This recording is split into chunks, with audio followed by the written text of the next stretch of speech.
Una prendería en Aranjuez puede ser el origen del gran panal de sicarios en la Medellín de los años 80. Un loco que se da contra las paredes resulta ser uno de los grandes enemigos del Estado. Un Renault 12 es el carro de rondas del capo de capos. Quienes crecieron en la cuadra donde se criaron los priscos no necesitaban tomar nota, solo tener un poco de suerte. Fragmentos de una novela de memorias de una infancia aturdida.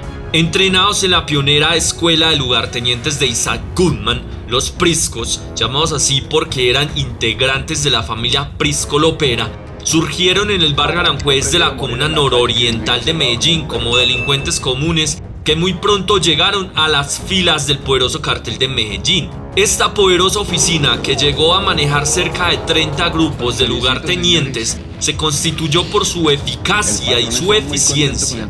En la banda de cabecera de Pablo Escobar y acompañó al capo en varias acciones armadas con el MAS. Sobra decir que aunque fueron muy poderosos en los barrios de Manrique y Aranjuez de Medellín, no eran de la cúpula más cercana de lugartenientes de Pablo. A pesar de que no eran los más cercanos de Pablo, sí eran muy importantes. Fueron encargados de ejecutar importantes bajas como la del ministro Lara Bonilla, el magistrado Hernando Vaquero Borda, del director del Espectador y otros más. Todas estas acciones llevaron a los priscos a convertirse en la guardia pretoriana de Pablo Escobar, guardia que le ayudó en varios escapes como la de la Operación Apocalipsis 2, en donde es casi capturado el capo y después estuvo muy enfermo, llevándolo a la finca en donde Conrado Prisco, el médico de la familia, que no tenía nada que ver con las acciones delictivas de su familia, le atendió para que mejorara, mientras que su hermano David Ricardo organizó 20 hombres para su seguridad. Otro importante líder de los priscos fue Armando Prisco Lopera, quien era delincuente reconocido.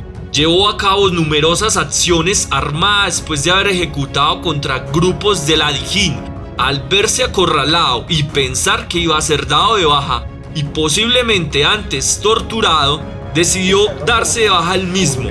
Su baja se volvió viral por todos los barrios del bajo mundo país. A menos eso se creía, pues nunca hubo levantamiento del cuerpo. Esta agrupación delictiva fue desmantelada el 22 de enero de 1991, cuando David Ricardo Prisco, jefe de la organización, murió en el mismo día que su hermano Armando, en dos operativos separados adelantados por la Policía Nacional de Colombia en Medellín y Río Negro respectivamente. Eran los dos hermanos delincuentes que quedaban con vida. Uno de los lugartenientes, Manicomio, pensando que su jefe había muerto, se gastó 20 millones de pesos de la organización, pero Prisco apareció con vida poco tiempo después. Aunque paralítico ante esta situación y temiendo por su vida, Manicomio decidió delatar a su patrón ante las autoridades, las cuales esta vez sí se percataron de que había muerto. Lo dieron de baja en total estado de indefensión en una finca del municipio de Río Negro el 22 de enero, mismo día en que dieron de baja a su hermano Ricardo. En 1980, Ricardo Prisco, alias Chino o Richard, fue capturado en Pereira por la Policía Nacional de Colombia y puesto a órdenes de un juez que lo procesó por hurto de vehículo. Tras recuperar su libertad, fue reclutado en el cartel de Medellín por orden expresa de Pablo Escobar. Posteriormente, Prisco se ligó a Escobar y le brindó su incondicionalidad, con usted hasta la muerte. Solía escribir en los mensajes que dirigía. Su hermano Armando Prisco fue capturado en junio de 1982 y puesto a disposición de un juzgado de Medellín. Estuvo 2 años puesto en la cárcel de Bellavista de Medellín, acusado de participar en un ataque contra el agente de policía, ocurrido en la comuna de Aranjuez. El 5 de febrero de 1983, nuevamente Ricardo fue capturado por las autoridades y esta vez el delito de homicidio, tras ser puesto en libertad, fue detenido de nuevo el 11 de agosto de 1984, pero fue dejado en libertad poco tiempo después. Ricardo Prisco gozaba de popularidad entre algunos vecinos de Aranjuez. La simpatía se debía en parte a que asaltaba almacenes y vendía los productos a menor precio a los habitantes de su barrio. También porque tenía una cuenta abierta en el supermercado Aranjuez para brindar suministros a familias pobres y porque ayudaba económicamente a estudiantes de bajos recursos. Con el dinero recibido por sus primeros crímenes, los hermanos ordenaron levantar una estatua de la Virgen del Carmen en su casa del barrio Aranjuez.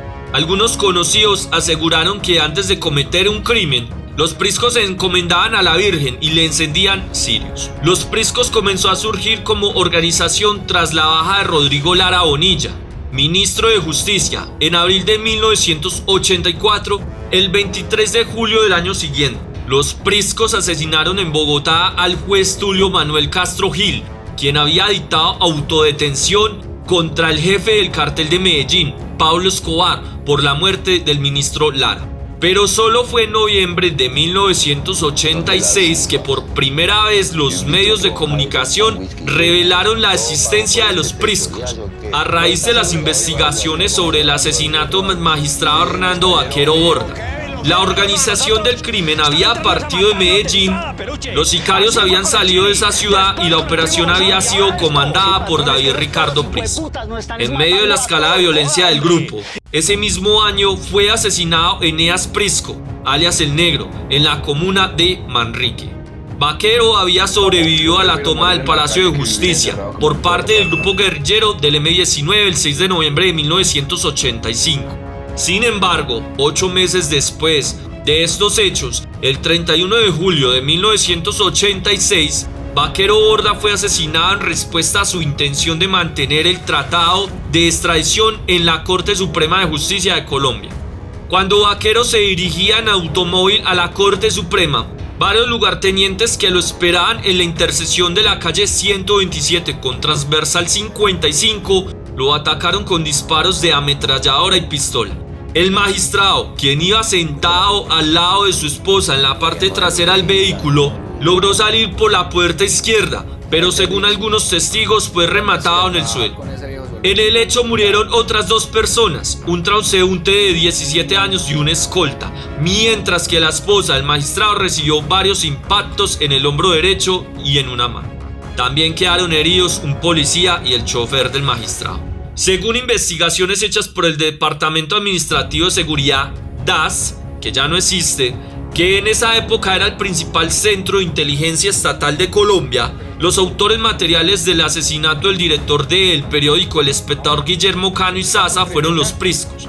Los hechos tuvieron lugar en Bogotá el 17 de diciembre de 1986. En diciembre de 1987, días antes del primer aniversario del asesinato de Cano, el juez a cargo procesó a Paulo Enrique Zamora, alias El Rolo, María Ofelia Saldarriaga y otros miembros de los priscos. Entre marzo y agosto de 1988, la jueza Consuelo Sánchez Durán reconstruyó el caso contra los asesinos de Cano, al señalar a los priscos como el grupo más importante de ejecutores. Concluyó que también eran responsables del asesinato en 1984 del ministro de Justicia, Rodrigo Lara Bonilla, y de la muerte en 1986 del director de la Policía Antinarcóticos, Jaime Ramírez.